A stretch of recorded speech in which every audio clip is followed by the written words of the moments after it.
Welcome back to the deep dive.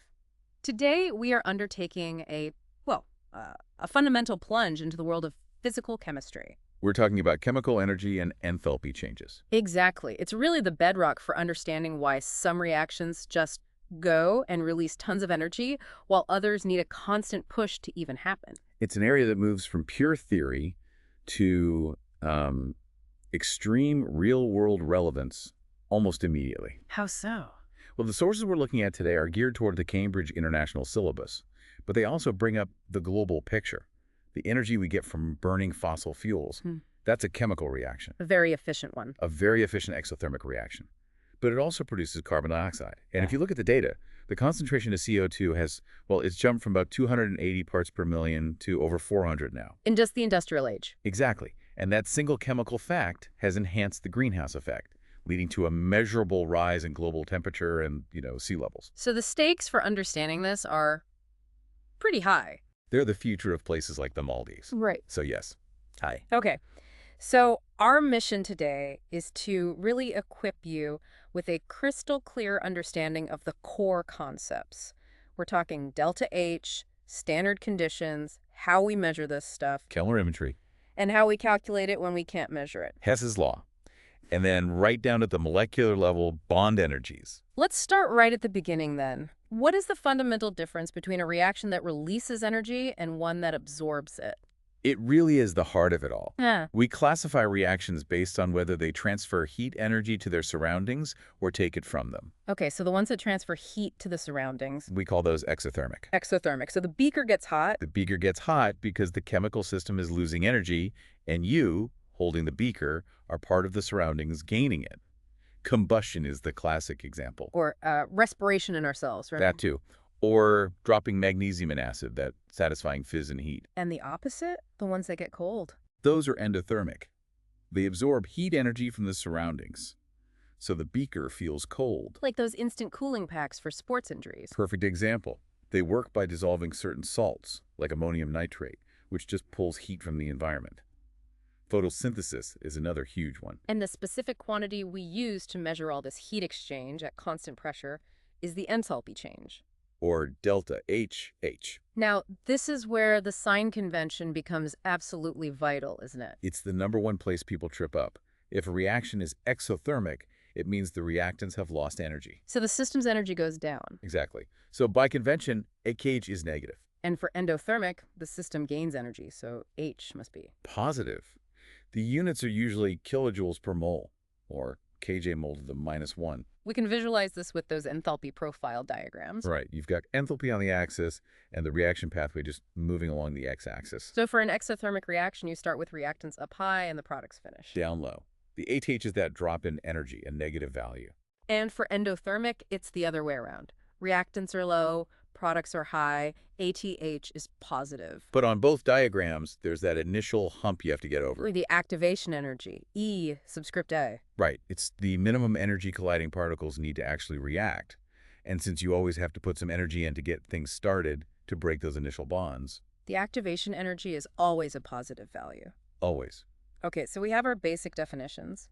But if we want to compare the energy from burning, say, methane versus octane, we can't just do it on different days with different temperatures. We need a baseline. And that's exactly why we have standard conditions.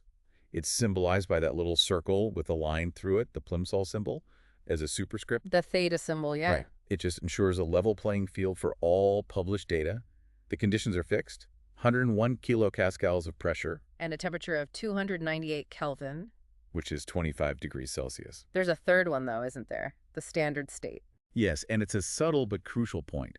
Each substance has to be in its normal physical state at those conditions. So hydrogen is H2 gas, bromine is Br2 liquid. And carbon is? Graphite, not diamond, because graphite is the most stable, lowest energy form of carbon under standard conditions. That makes perfect sense. Okay, let's nail down the 4 key standard enthalpy changes, and the per mole part is really important here. It is. The simplest is the standard enthalpy change of reaction, delta HR. That's just the enthalpy change for the molar quantities in the balanced equation. Okay.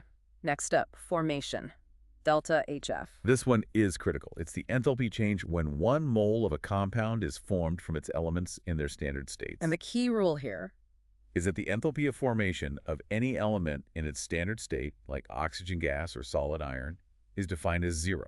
It's our baseline. Right. Then we have combustion, delta HEC. That's the enthalpy change when 1 mole of a substance burns completely in excess oxygen. And this is always exothermic, right? Always. So delta Hc values are always negative. And finally, neutralisation, delta H note. This one is defined as the enthalpy change when 1 mole of water is formed when an acid reacts with an alkali. And the underlying reaction is always just H plus OH minus goes to H2O. Which is why the value is always very similar, around minus 57 kilojoules per mole. Okay. Definitions down, how do we actually get these numbers in a lab? Through direct measurement, which means calorimetry. Right. So in a lab, that's often just a polystyrene cup, right? To insulate the reaction. Exactly. We try to minimize heat loss to the surroundings so we can measure the temperature change of the solution itself. And the whole calculation depends on one value, specific heat capacity. We'll see. It's the energy needed to raise the temperature of 1 gram of a substance by 1 degree. We almost always use the value for water. Which is 4.18 joules per gram per degree Celsius. Right. And the key formula for the heat transferred, which we call Q, is simply Q equals mc delta T. Mass times specific heat capacity times the change in temperature. Now, when we're using solutions, we do make a couple of assumptions to make life easier. Uh-oh. Assumptions mean errors. They do, but they're usually acceptable. We assume that 1 cubic centimeter of solution has a mass of 1 gram. Which is only really true for pure water. Correct. And we also assume the solution has the same specific heat capacity as pure water, 4.18. Okay, so once we have Q, the heat absorbed by the water, how do we get to delta H, the enthalpy change of the reaction? This is the other big conceptual step. The equation becomes delta H equals minus mc delta T. Why the negative sign? Because Q measures what happened to the surroundings, the water. If the water temperature goes up, delta T is positive, meaning it gained heat. Which means the reaction must have lost heat. It was exothermic. And exothermic reactions must have a negative delta H. So we manually flip the sign to match the convention. Got it. Let's do a quick example. Say neutralisation. Okay, step 1, calculate Q. You mix 50 centimeters cubed of acid and 50 of alkali. Total mass is 100 grams. Okay, M is 100. Let's say the temperature goes up by 6.5 degrees. So Q equals 100 times 4.18 times 6.5. Which is 2,717 joules. Right. Step 2, moles. If the acid was 1 mole per decimeter cubed and we used 50 centimeters cubed. That's 0.05 moles. Perfect. Final step. Scale it up.